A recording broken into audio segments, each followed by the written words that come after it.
Now we are doing question number 5. For the first order reaction, R gives product at a given temperature, K is the rate constant. Okay, for the reaction at the given temperature, the concentration of R and product, R is reactant, P is product, at a time T, R, the concentration R as well as the square bracket P respectively. Okay. The correct graph representation for the reactions is, we have given 4 graphs and we have to tell which one is correct and which one is incorrect. So first graph we have given P versus T. Okay, we know that P is equals to R naught 1 minus e raised to the power kt. So it should be exponentially increasing.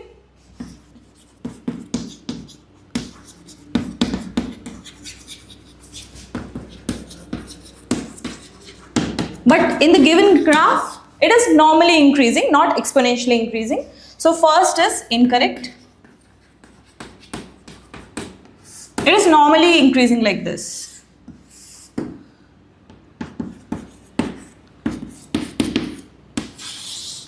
Okay, it should be exponentially increasing. Second we have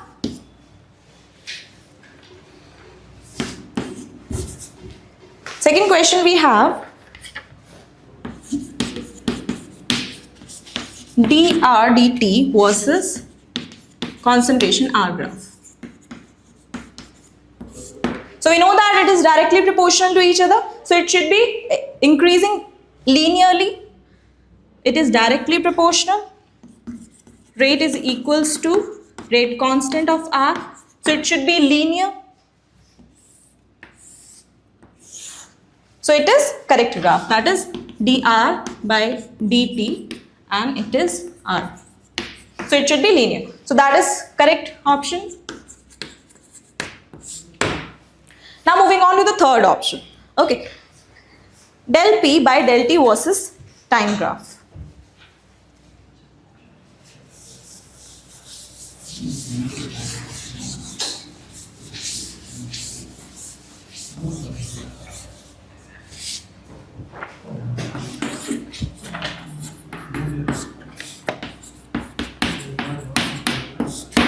Okay, so now we know that dp by dt is equals to kr, and r we know that it is dp by dt is equals to r naught e raised to the power minus kt.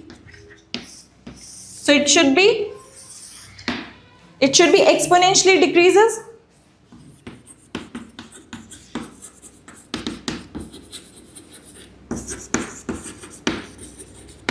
So C option is also correct option. Okay. Now moving on to the D option. That is K versus time graph. Okay. That is constant. Everybody knows. So if we talk about K versus time graph, that should be constant. Okay. So for the question number 5th, D, C, D are the correct option. So here the question says Xg plus F2 gas under 873 Kelvin temperature and 7 bar pressure, you are going to get a compound P. This P, when it is reacting with O2F2 at 143 Kelvin temperature, so you are going to get a Q plus O2, and this Q reacts with H2O, that is on complete hydrolysis.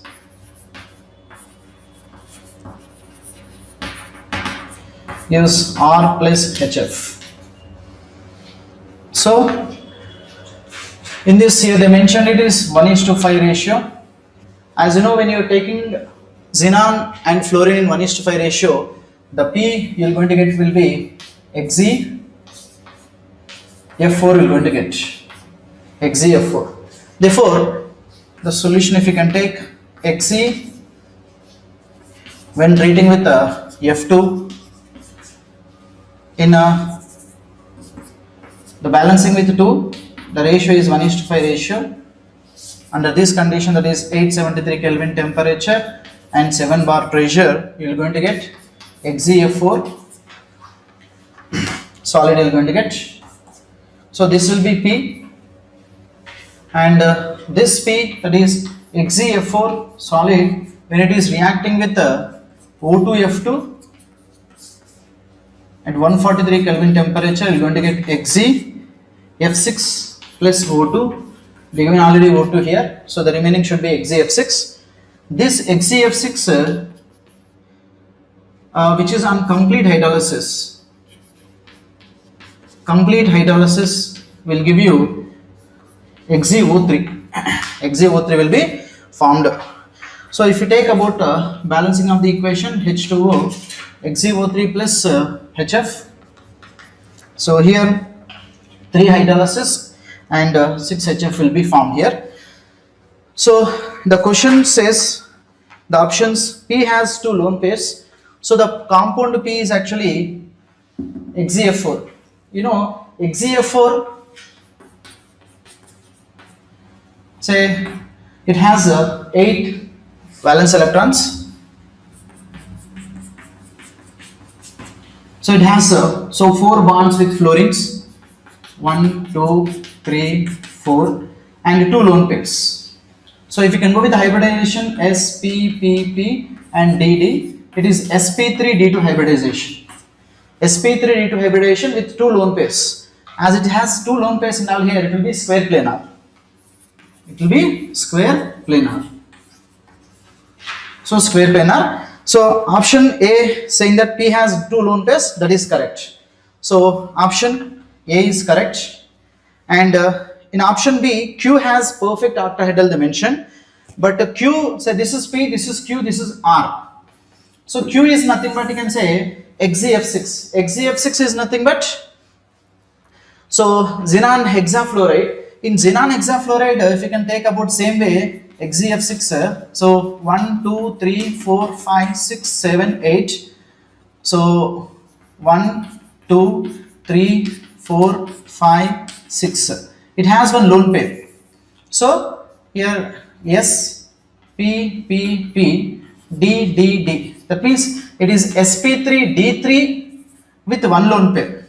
So actually perfect octahedral in the sense sp3 d2 should be the hybridization and should not have any lone pairs. But in this there is 1 lone pair is there, which means it should not be a perfect octahedral, and moreover it is sp3 d3.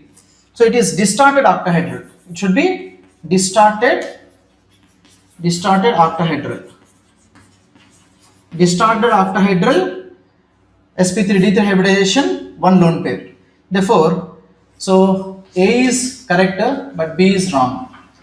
And C says Q can have fluorinating agent. So there's a nature, XeF6 nature itself like it will be fluorinating agent. So even option C is also correct.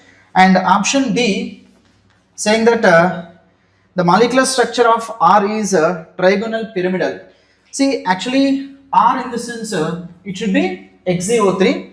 So if you can go with XeO3, say the same way 1, 2, 3, 4, 5, 6, 7, 8. So oxygen 1, 2 and 3, 1 lone pair. So S, P, P, P. So it is sp3 hybridization with 1 lone pair.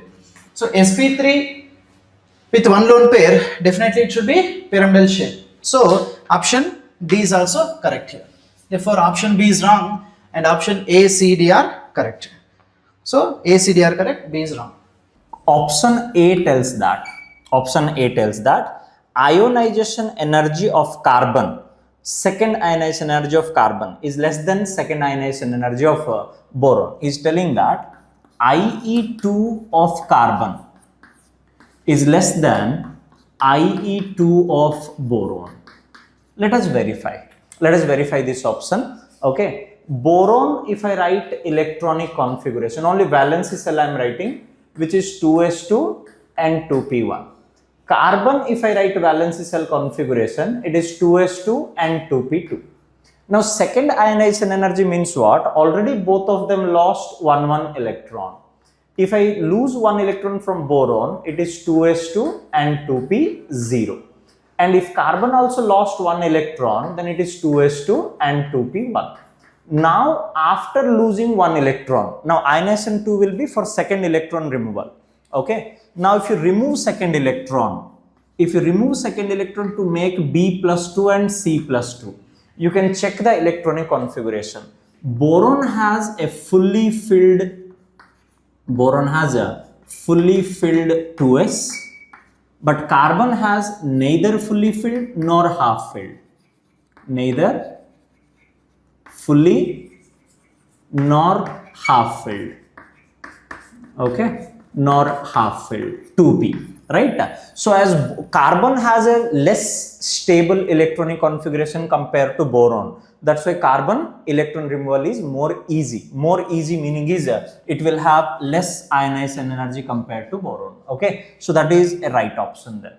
Then second option is telling that ionic radius of like few isoelectronic species given. Ionic radius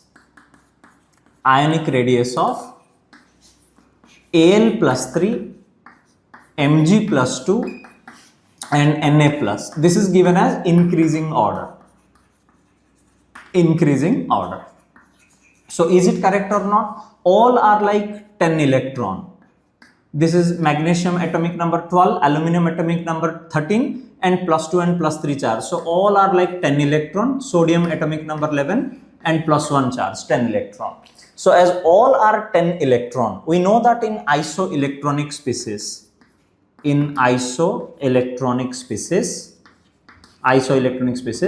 positive charge increase, atomic size decrease. Okay, so positive charge is more for aluminum, less as atomic size, medium for magnesium, medium as atomic size, sodium has least positive charge, so highest atomic size. So this option also is correct.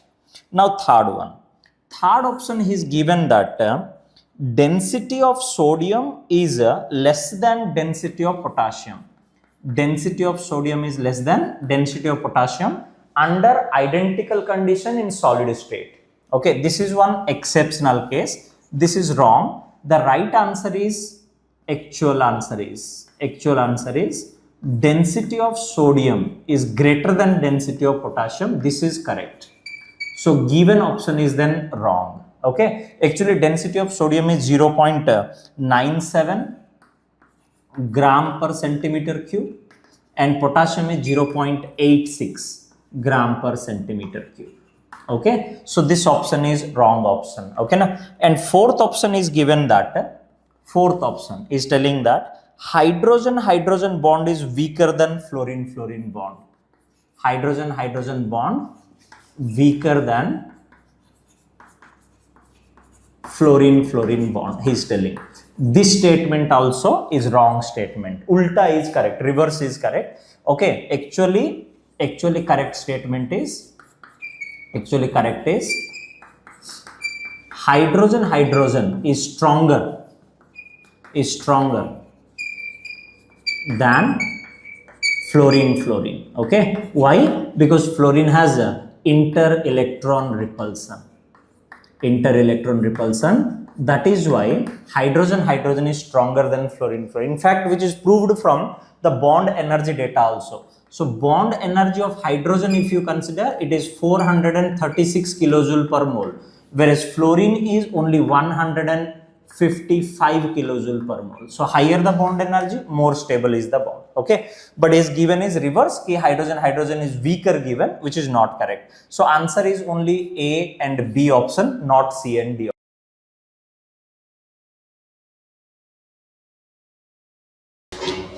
Aniline. This is paper 2. Question number 8. Aniline reacts with CH3, CO twice O using pyridine. So what will happen? Aniline has lone pair of electrons on nitrogen atom which acts as base. Nucleophile as well. And here we have a reagent, that is acid anhydride. So C double bond is electrophile, which will be nucleophilic substitution reaction, SMTH reaction. So part of acid is coming out. Followed by nitration, which is HNO3, H2SO4, NH, which is again conjugated to carbon L, is partial electron donating. So it is orthopara directing group, weak orthopara directing group. We are going to choose para nitro, and it is followed by hydrolysis. We are getting aniline, nitroaniline, para nitroaniline. This is P. The P structure is reacted with NaNO2, HCl. Temperature is mentioned, it is 273 to 278. The Q structure will be diazo, N triple bond N plus Cl minus, and here NO2. So what is given here is, so okay, this is our Q structure. And separate reaction we have is, this is cumene. Cumene is isopropyl benzene. The first reaction is O2 followed by hydrolysis is cumene process. What do we get from cumene process? It is phenol and side product is acetone. So directly I am going to write the structure with O2 H3O plus is, I am getting here phenol OH. And the second reaction is with NaOH, carbon dioxide, is coal-based reaction. What is coal-based reaction? The reaction of a phenol with NaOH and using carbon dioxide gives salicylic acid. So I am getting here salicylic acid. OH, COOH, followed by hydrolysis. So this will be salicylic acid, and it reacts with aqueous NaOH. This is S. Next will be equivalent is not given. Let us assume it is one equivalent, which is more acidic acid. So this will be carboxylate, salicylate, Na plus. I am going to keep this as T. So there are four statements. Q on treatment with ethanol gives an aromatic aldehyde. It gives aldehyde, whereas Q, this is Q. Redox reaction reacts with ethanol CH3, CH2OH. This will be oxidized. This will be reduced to benzene, nitrobenzene. Here it is coming as aldehyde, but it is not benzaldehyde. It is just an aliphatic aldehyde. So option A is not correct. A option is not correct. Let us see statement B. S gives positive phthalate dye test, that is phenolphthalein indicator preparation. So how do we prepare phenolphthalein indicator? We will take phenol and we will take phthalic anhydride. When we mix, we will get phenolphthalein indicator. So where is S? Yes, it shows phthalate dye test. So B statement is correct. Then C is, option C is, P product is dinitro compound. Are we getting dinitro compound? No. We will have to either ortho or para, but para is considered as major product. So option C is not correct. And the question is, T is a colored compound. In the statement D, the question is T is a colored compound. This is T. How do we get colored compound C? S reacts with Q. S reacts with Q. Where is our Q? This one is Q. S reacts with Q, that gives colored compound. So option D is also correct. Question number 8, paper 2, both options are correct. Option option B and D. Paper 2, question number 8, option B and D both are correct.